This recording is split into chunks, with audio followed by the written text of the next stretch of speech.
Assalamualaikum warahmatullahi wabarakatuh.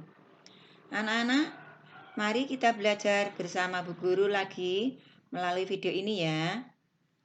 Sekarang masih tetap tema 1, subtema 1, pembelajaran 2. Nah, sebelum belajar, anak-anak harus berdoa terlebih dahulu agar pelajaran yang kita terima bisa bermanfaat. Ayo mengamati. Garuda Pancasila adalah lambang negara Indonesia. Burung Garuda besar gagah perkasa.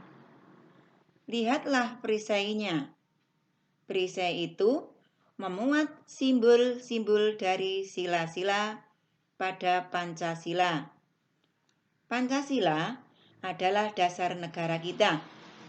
Nah, anak-anak, kita perhatikan pada burung Garuda ini atau pada lambang negara kita ini. Pada dada burung Garuda ini ada yang disebut dengan perisai. Perisai memuat simbol-simbol Pancasila dari sila pertama sampai sila kelima. Nah, sila pertama bunyinya ketuhanan yang Maha Esa. Simbolnya adalah bintang. Sila kedua, kemanusiaan yang adil dan beradab. Simbolnya rantai emas. Yang ketiga, persatuan Indonesia. Simbolnya pohon beringin. Yang keempat atau sila keempat berbunyi kerakyatan yang dipimpin oleh hikmat kebijaksanaan dalam permusyawaratan perwakilan. Simbolnya kepala banteng. Sila kelima berbunyi keadilan sosial bagi seluruh rakyat Indonesia. Simbolnya adalah padi dan kapas. Nah, anak-anak, kita lanjutkan lagi.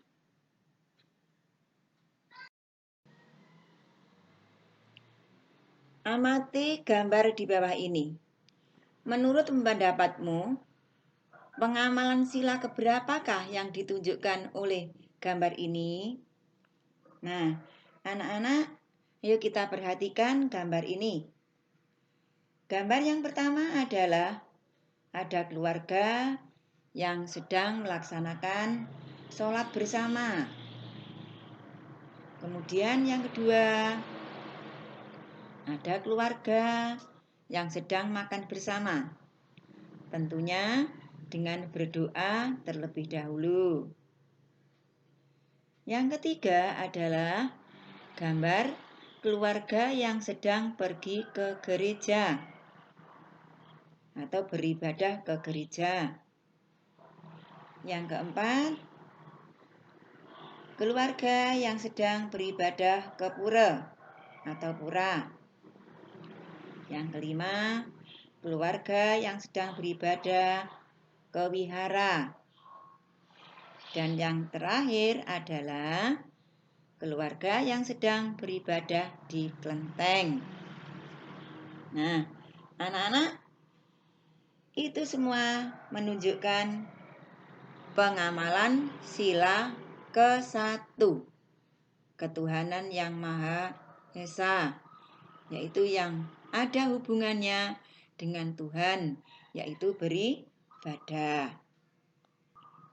Nah, anak-anak, perlu kita ketahui bahwa agama di Indonesia itu yang dianut adalah ada 6, yaitu Islam, Kristen, Katolik, Hindu, Buddha, dan Konghucu. Nah, anak-anak harus hafal mulai sila pertama sampai sila kelima dan simbol-simbolnya. Serta anak-anak harus paham tentang bagaimana mengamalkan sila pertama. Kita sudah mempelajari tentang ungkapan. Tunjukkan mana yang termasuk ungkapan pada percakapan berikut. Nah, di sini ada Udin dan Mutiara yang sedang bercakap-cakap. Buku kakak banyak sekali, kata Udin. Kakak memang senang membaca buku, jawab Mutiara. Wah, kakak memang pantas dijuluki kutu buku,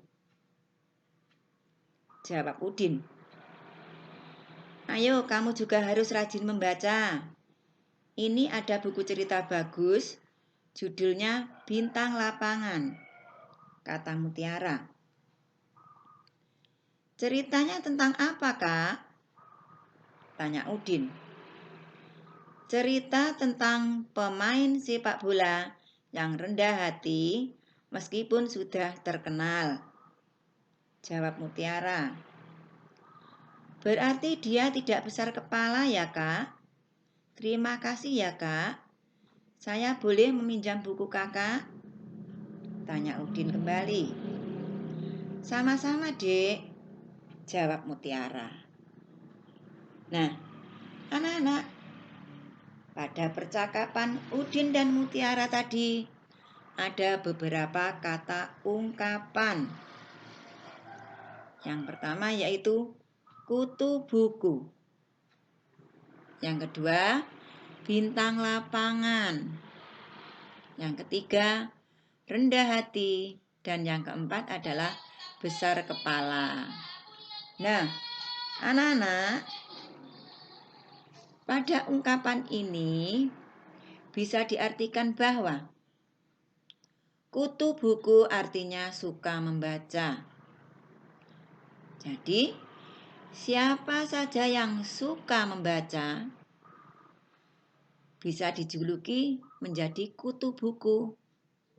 Kalau sudah kutu buku karena sering membaca, maka pasti akan menjadi pandai. Kemudian yang kedua adalah bintang lapangan. Artinya ahli dalam bidang olahraga tertentu. Misalnya yaitu dalam sepak bola, ataupun bulu tangkis, ataupun lari, dan sebagainya. Yang ketiga adalah rendah hati. Rendah hati artinya tidak sombong. Yang keempat adalah besar kepala. Artinya sombong. Nah, anak-anak, untuk mengetahui ungkapan ini, maka bisa dilihat dari beberapa kalimat. Contohnya yaitu,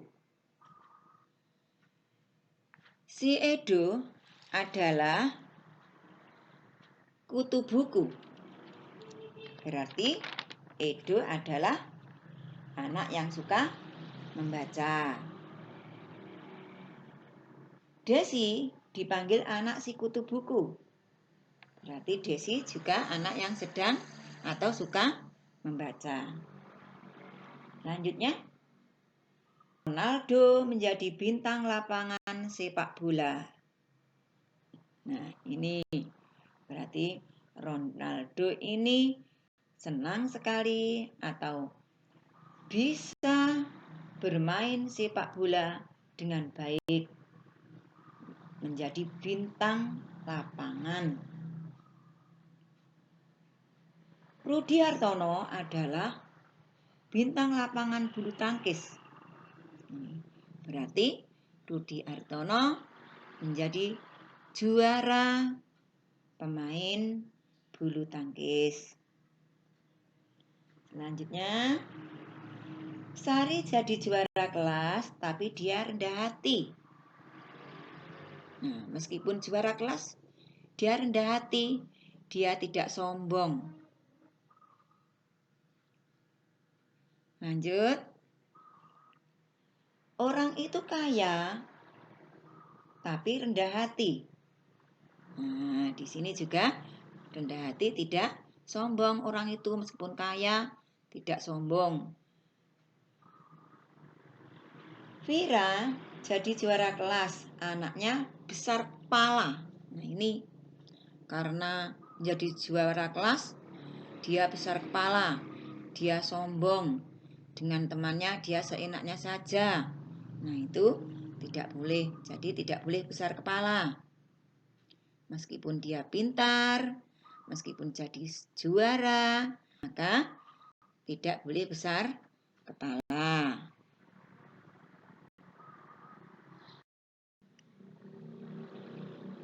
Gimana anak-anak? Sudah jelas penjelasan Bu Guru? Ya, selanjutnya tugas mandiri nanti kamu kerjakan di buku tulis. Dan kamu pelajari, tidak perlu dikirim. Nanti kalau kurang jelas, bisa bertanya kepada Bu Guru, boleh melalui WhatsApp-nya ya.